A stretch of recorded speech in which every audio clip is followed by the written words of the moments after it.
네, 안녕하십니까. 이번 시간에는 물리 1, 2단원, 물질과 전자기장 두 번째 원자의 스펙트럼에 대해서 같이 공부해 보겠습니다. 원자 스펙트럼이라는 게 뭐냐면 혹시 뭐 자폐 스펙트럼 이런 거 들어보셨어요?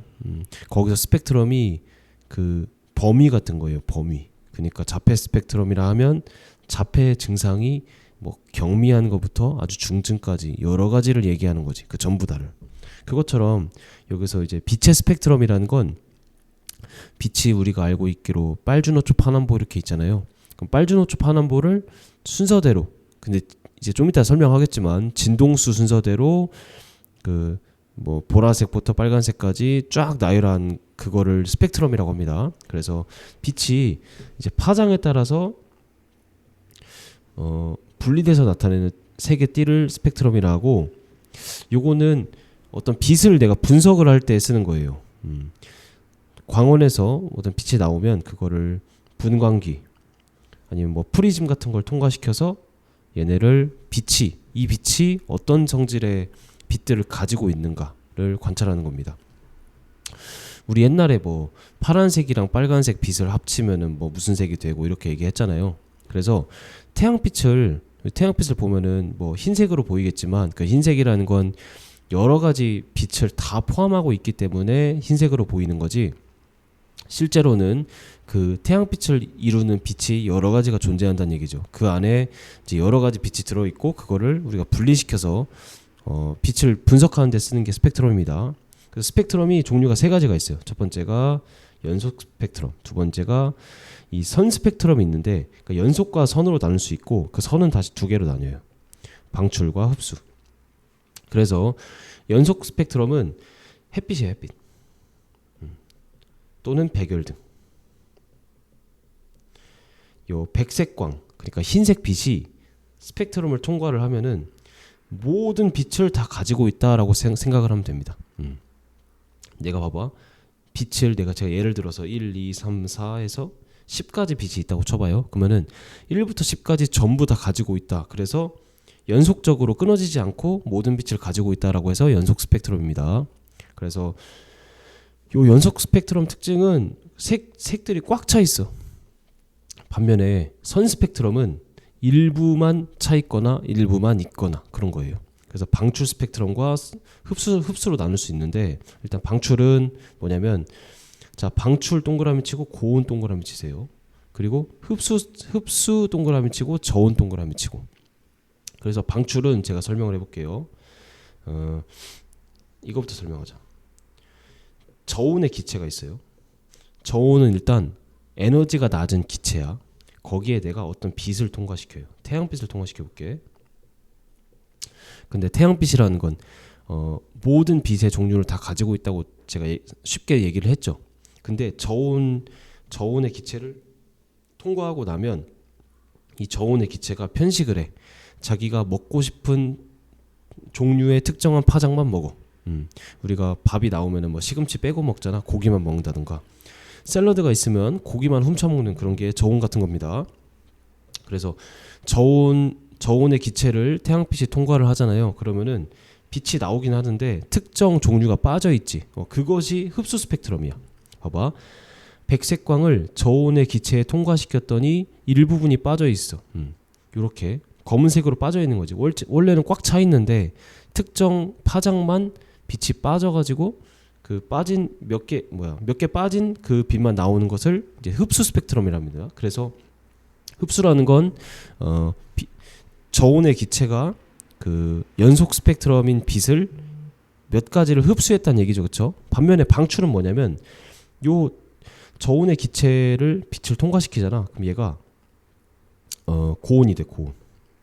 저온에서 고온이 된다고 하긴 좀 그렇고, 이 기체를 제가 가지고 있다가 온도를 올려요. 그러면 얘가 에너지가 커지면서 특정 온도 이상이 되면 어떤 빛을 방출하기 시작해요. 근데 방출하는 게 내가 먹었던 빛을 방출을 해. 그래서 내가 태양빛에서 어떤 빛을 통과시켜, 그리고 이 빛의 흡수 스펙트럼을 관측했더니 이렇게 4개의 줄무늬가 생기죠. 그러면 그 똑같은 기체를 이제 온도를 올려서 빛을 방출시키면 요 빠졌던 빛이 그대로 나오게 됩니다. 그래서 요 흡수 스펙트럼과 방출 스펙트럼을 비교해서 아, 동일한 종류의 기체구나라고 우리가 분석을 할 수 있고, 다시 방출은 고온의 기체에서 빛이 스스로 방출을 해. 근데 어떤 걸 방출하냐? 자기가 먹었던 걸 방출해. 이렇게 특정한 종류만. 그래서 방출 스펙트럼이라고 우리가 외울 수 있겠죠. 자, 여기서 어떤 문제가 나오냐면 어떤 A라는 기체에 백색광을 통과시켰더니 요런 스펙트럼이 나온다. 그리고 B라는 기체를 온도를 올렸더니 요런 방출 스펙트럼이 나온다. 근데 둘이 위치가 같아. 그럼 A와 B는 같은 종류냐를 묻습니다. 같은 종류겠죠? 그렇죠. 그렇게 이 흡수 스펙트럼과 방출 스펙트럼을 서로 비교해서 위치가 같으면 같은 기체다라고 우리가 우주를 분석할 때 쓰는 거예요. 봐봐. 제가 예시를 들어볼게. 우리가 과학자들이 태양은 뭐 수소와 헬륨으로 이루어져 있다라고 얘기를 합니다. 근데 그것이 직접 가봐서 우리가 알게 된 걸까? 아니지. 태양에 직접 가보진 않았어. 그런데 태양에서 나오는 빛을 이런 식으로 분석을 해봤더니 수소와 헬륨이 가져야 할 특성을 가지는 거야, 스펙트럼이. 그래서 수소와 헬륨이다라고 추론을 하는 거예요. 합리적인 추론이지. 그래서 이 우주에서 오는 빛을 분석할 때 많이 씁니다. 자, 그래서 선 스펙트럼을 분석을 하면은 선 스펙트럼이 이 흡수와 방출 두 개예요. 이거를 분석하면 물질을 구성하는 원소를 알 수 있다. 그래서 동일한 기체일 땐 서로 같은 위치에서 같은 위치가 하나 빠져 있고 하나가 나 있고, 그치요? 자, 넘어갑시다. 이번엔. 자, 그러면 여기 중요한 건데, 제가 빛을 색깔별로 여기서부터 여기까지 나열을 했다고 했잖아요. 근데 기준이 있어야 하잖아. 그냥 빨주노초 파란보가 아니고. 그래서 세 가지 기준으로 나열합니다. 뭐냐면 에너지, 진동수, 파장. 근데 앞으로 여기다 써보세요. 에너지는 진동수랑 비례하고, 그 다음에 파장이랑 반비례합니다. 그리고 얘를 에너지라고 하고, F가 진동수, 람다라고 합니다. 람다. 얘는 파장. 자, 파장에 대해서 3단원에서 설명하기 때문에 여기서 뭐 자세하게 얘기하기는 좀 그렇지만, 파장은 쉽게 말하면 우리 사인 그래프 그려봤지? 사인 그래프. 사인 그래프에서 여기서부터 여기까지의 길이를 의미해요. 길이. 실제 빛이 이런 식으로 나아간다고 해. 그러면 여기서부터 여기까지의 실제 길이를 의미하는 게 파장입니다. 쉽게 말하면. 자, 그래서 이렇게 알려져 있어. 뭐냐면 빛이 에너지가 큰 놈은 진동수도 큰데 파장이 작아. 봐봐. 에너지가 크지. 그럼 진동수도 커. 근데 파장은 작아. 이것만 기억해 주세요. 그럼 이쪽은 에너지가 작아. 그럼 진동수도 작고, 근데 파장은 커. 요 정도의 비례 관계만 기억을 하고, 그럼 진동수는 뭐냐? 진동수. 1초간 진동하는 숫자를 의미합니다. 횟수라고 할게요. 횟수. 예를 들어서 60Hz라는 말이 있는데, 헤르츠는 진동수의 단위고 60Hz는 1초에 60번 진동하는 물질이다 라는 얘기예요. 그리고 중요한 식이 나오는데, 에너지, 빛의 어떤 에너지는 H가 상수입니다. 플랑크 상수라고 하고, 플랑크 상수에다가 진동수를 곱한 거에 비례한다. 그리고 또는 이 F는 여기다 써보세요. F는 C는 람다, F 람다라고 쓸게. C는 F 람다. 요런 공식이 있거든. 너무 자세히 알 필요 없고 그냥 외우면 됩니다. 그러면 F는 뭐가 돼? 람다분의 C지. 그래서 대입하면 람다분의 HC. 이걸 기억을 해야 합니다. 그래서 에너지는 얘는 상수니까 없애면 진동수와는 비례하고, 자, H와 C는 다 상수입니다. C는 빛의 속도를 의미해요. 그래서 파장에 반비례한다. 에너지는 진동수에 비례하고 파장에 반비례한다. 그럼 써봅시다. 에너지는 진동수에 비례하고 파장에 반비례. 이 정도만 알고 있으면 되겠습니다. 여기서 말하는 빛, 에너지나 진동수나 파장은 다 빛을 얘기하는 겁니다. 그래서 실험을 좀 같이 봅시다. 자, 간이 분광기나 분광 필름 같은 거는 빛의 스펙트럼을 관찰할 수 있는 기구고 그걸로 햇빛이나 백열 등을 관찰합니다. 그러면 이렇게 꽉 차 있는 빛이 나오겠죠, 그렇죠? 꽉 차 있는 스펙트럼이. 그다음 두 번째, 기체 방전관에서 방출되는 빛을 간이 분광기로 관찰한다. 그럼 뭐가 나오겠어요? 방출 스펙트럼이 나오겠지. 방출 스펙트럼은 선 스펙트럼이고 특정 빛만 나온다는 얘기예요. 자, 그래서 수소, 헬륨, 네온, 나트륨, 수은을 각각 관측했더니 다 위치가 다르지. 얘네들이 싹 합쳐서 햇빛 백열등으로 보이는 거 알겠어요? 자, 그래서 검은 바탕에 밝은 선이 나온다. 방출 스펙트럼. 원소마다 밝은 선의 위치가 다르다. 그래서 다양한 스펙트럼을 분석하면 원소의 종류를 알아낼 수 있다. 자, 그래서 여기서 광자라는 말이 나오는데 광자는 빛 알갱이라고 우리가 알고 있으면 되겠습니다. 그리고 제가 알려줬던 C는 F 람다. 요거는 뭐 유도하는 식도 아니고 그냥 우리가 외워야 하는 식으로 생각하면 될 것 같아요. 자, 넘겨서 우리 저번 시간에 원자 모형 중에 뭐 배웠어? 톰슨 원자 모형과 러더퍼드 원자 모형 배웠죠.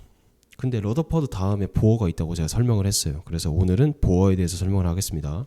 일단 러더퍼드는 자기가 실험한 어떤 실험에서는 자기가 시행한 실험에서는 만족스러워. 근데 이론적으로 이것이 불가능한 모형이에요. 왜냐하면 뭐 3단원에서 간단하게 배우지만 계속 3단원 얘기를 해서 죄송합니다. 빛이 그러니까 전자기파래. 뭐라고 할까? 전자가 가속도 운동을 하면은 전자기파를 방출해야 돼요. 다시 얘기할게. 전자가 가속도 운동을 하면 전자기파를 방출해야 합니다. 우리가 전자는 알겠고 가속도 운동은 알겠는데 전자기파 모르겠지. 전자기파는 쉽게 말하면 빛이고 에너지라고 해도 돼요.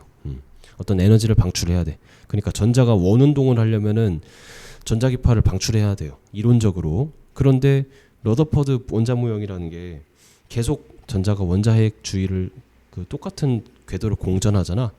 그래서 계속 가속도 운동을 해야 돼서 전자기파를 무한하게 방출해야 돼. 그럴 수는 없지. 전자라는 게 에너지를 가지고 있기 때문에 어느 정도 에너지를 방출하고 나면은 붕괴해야 하거든. 그래서 그 붕괴하지 않는 원인에 대해서 설명을 못해. 전자가 원자핵 주위를 돈다는 알겠는데 이론적으로 돌면 안 되거든요. 그래서 그리고 이 전자가 만약에 붕괴를 한다 쳐. 그럼 붕괴를 하면서 연속적인 파장의 빛을 방출해야 된대요. 그런데 실제로 우리가 분석을 해보니까 여기서 수소 봐봐. 수소, 헬륨 다 불연속적인 파장만 가지고 있지.